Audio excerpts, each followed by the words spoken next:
Let's start by looking at other vehicle equipment that needs inspection beyond the basics. This includes seatbelts and supplementary restraint systems, airbags, anti-theft devices, horns, speedometers, speed limiters, and electronic stability control. We'll begin by focusing on the critical safety feature of seatbelts and their related components, covering everything from their security and fitment to load limiters and pre-tensioners, plus airbags and supplementary restraint systems. When inspecting seatbelt security, it's essential to check all anchorage points for seatbelts, child restraints securely attached with devices like ISOFIX or carabiners, and any belts for disabled persons or wheelchairs.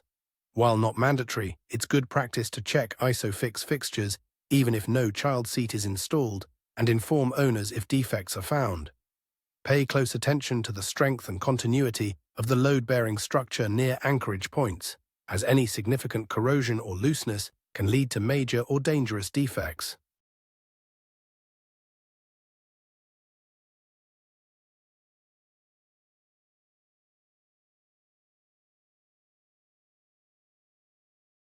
Now, let's talk about seatbelt fitment and condition. The webbing must be free from cuts, fraying, fluffing, or overstretching, as these can compromise safety.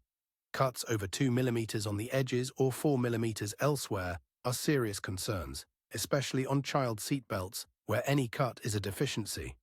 Inspect all visible seatbelts, including those on child seats and disabled persons' belts. You may need to lift folded seats to check belts, but only if it's safe and practical. If a child's seat blocks access to a buckle, check what you can and advise accordingly. Checking the seatbelt buckle involves fastening the locking mechanism, trying to pull the sections apart, and ensuring the release mechanism works correctly. For retracting belts, verify that excess webbing retracts properly with the seat unoccupied and the base set back. Some belts might need a little manual help to retract. Remember, child seats secured by seat belts should not be removed during inspection. Also, note that seat belts aren't required on occasional fold-down seats or side-facing seats, so assess seat types carefully. There are several key defects to watch for: missing statutory seat belts, webbing that's stretched or damaged, non-functioning or incorrect types, damaged buckles, and retractors not working properly. Each of these is considered a major fault. Moving on, seatbelt load limiters must be checked when fitted as original equipment, except on Class 3 vehicles.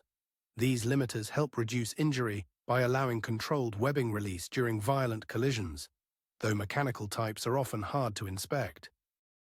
A critical defect to note with load limiters is if one fitted as original equipment is obviously missing, or if a fold sewn into the webbing has deployed. Such issues are classified as major defects and must be addressed to ensure occupant safety. Seatbelt pre-tensioners also require inspection when fitted originally, excluding Class 3 vehicles. These devices tighten the belt just before a severe impact, and if deployed or missing, it's a major defect. Warning lights might indicate activation, so be attentive to any signs that the pre-tensioner has been triggered or is absent. Airbags are another vital safety feature to inspect when fitted originally, again excluding Class 3 vehicles. A passenger airbag being switched off is not a defect, but airbags that are missing, not in use when they should be, or obviously inoperative are major faults. Ensuring airbags are present and functional is crucial for occupant protection.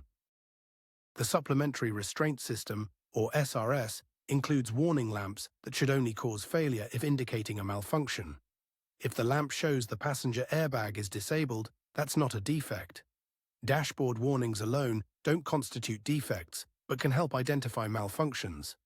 If the SRS malfunction indicator lamp is illuminated, that's a major issue requiring attention. Regarding anti-theft devices, inspection focuses on M1 vehicles first used after September 2001 with an original steering lock.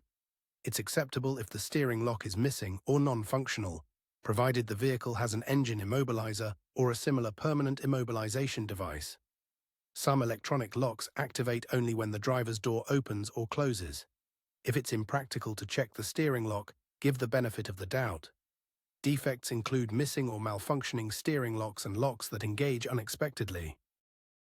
Audible warnings, or horns, must be loud enough for other road users to hear, And for vehicles used after August 1973, the sound must be continuous and uniform, not harsh or grating.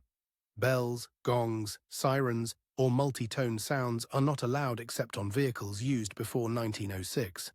Defects include non-working horns, insecure controls, or horns not meeting sound requirements, with major or minor categories depending on the issue. Speedometers must be checked on vehicles first used after October 1937 with a top speed over 25 miles per hour, excluding Class 3 vehicles.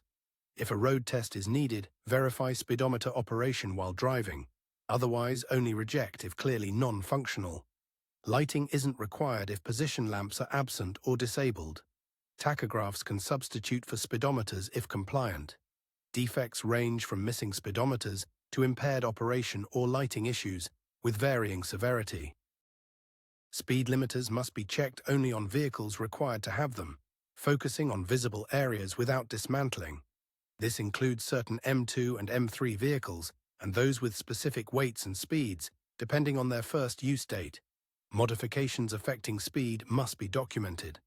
The limiter should not be switchable while driving, though ignition-wired limiters are acceptable. Tamper-proof devices vary from mechanical seals to electronic systems, with modern electronic types often uncheckable. Manufacturers' plates provide essential weight data. For older vehicles without a manufacturer's plate, laden weight is calculated by multiplying passengers and crew by 63.5 kilograms, adding the unladen weight. Speed limiter plates must be clearly fixed in the driver's compartment and display the set speed legibly in miles or kilometers per hour. Defects include missing or non-operational limiters, incorrect set speeds, missing tamper-proof devices, or illegible plates, all considered major faults. Finally, electronic stability control, or ESC, must be checked on all fitted vehicles except Class 3. ESC systems go by many names and may be switchable via buttons or menus. Failure should only occur if the warning lamp confirms a malfunction, with the owner's handbook as a reference. Key defects include missing or damaged wheel speed sensors, wiring issues, damaged components, malfunctioning switches, or warning lamps indicating system faults, all major concerns for vehicle safety.